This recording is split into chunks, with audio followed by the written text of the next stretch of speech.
Let's talk about the single player campaign. You know, for the most part, I enjoyed it because you don't see a whole lot of the World War I theater, right?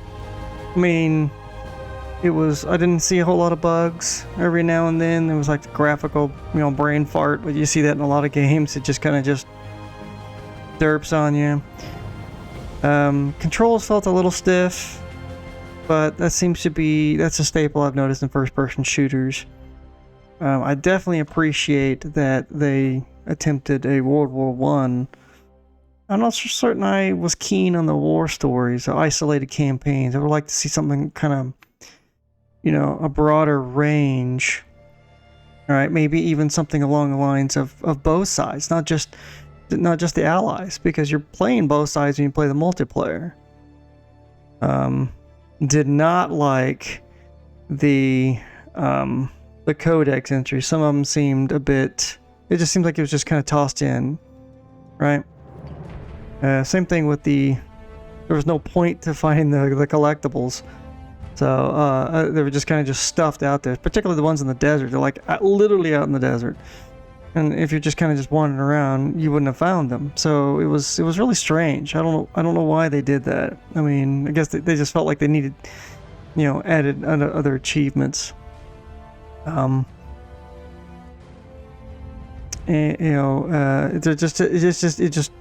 wasn't any progression in it, right?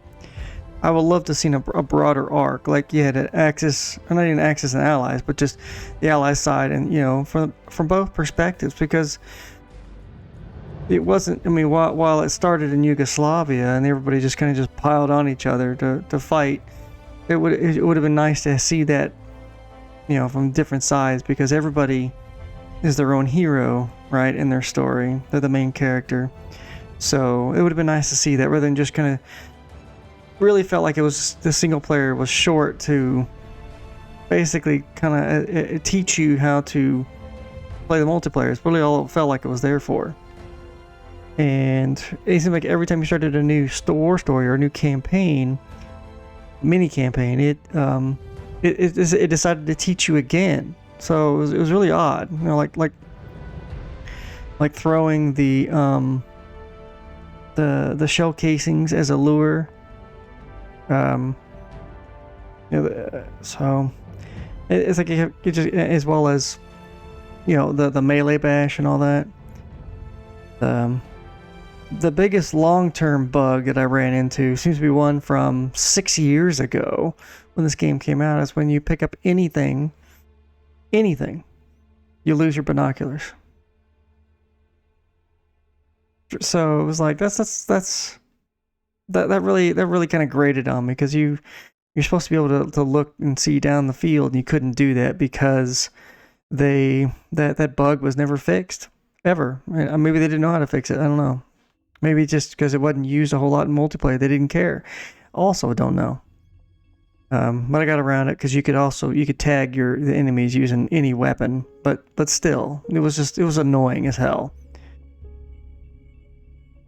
All the missions were pretty neat.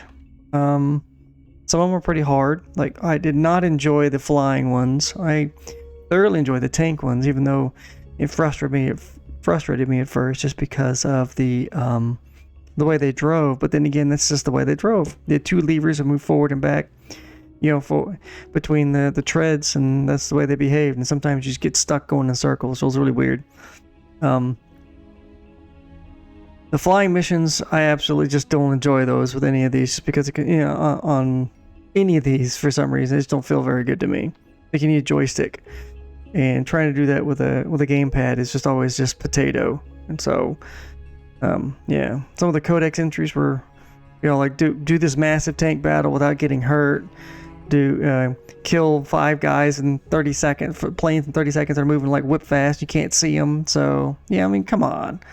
Give me a chance to do them. But again, it just felt like it was just tacked on so they could just have an achievement. Hey, Daniel Craig, sweet. Let's talk about that final mission with the train. I absolutely hated that final mission. It just felt like, again, it was just there, like they needed a boss fight, right? Had lots of health. You kept running back and forth to the to the land guns. You can only get one shot off before the mortars started going off. Which, okay, fine, great, whatever.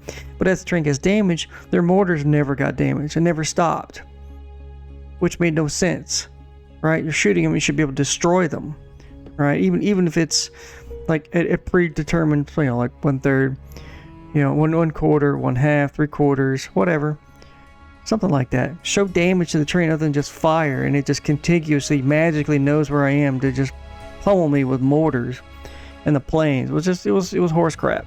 Did not like that at all. You know, I think they could have done a little better. I mean, some of the missions were short. Again, you can tell they put all their time and effort out, as all the DLC are for multiplayer. You know, give me a good meaty open world World War I, World War II game. All right, we have all these side missions and all that. That would have been great. And then, you know, kind of like they did with Halo and Infinite. And then you have the multiplayer, which is segmented out to something else. Don't just tack on single player just so you can justify. I mean, they tried that, you know, multiplayer only with 2042, and it was a disaster. So definitely a 3 out of 5 for me. I'm glad I played it in Game Pass. I've never played it before until now.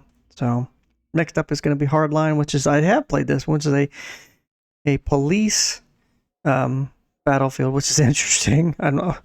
So I guess it's like Lethal Weapon style, you know, blasting through, guns a-blazing. We're coming in to arrest you, kill them all, you know. I remember it being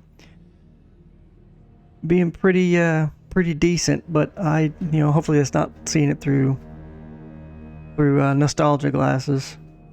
So this ends the single player campaign for Battlefield 1, aptly named for World War I.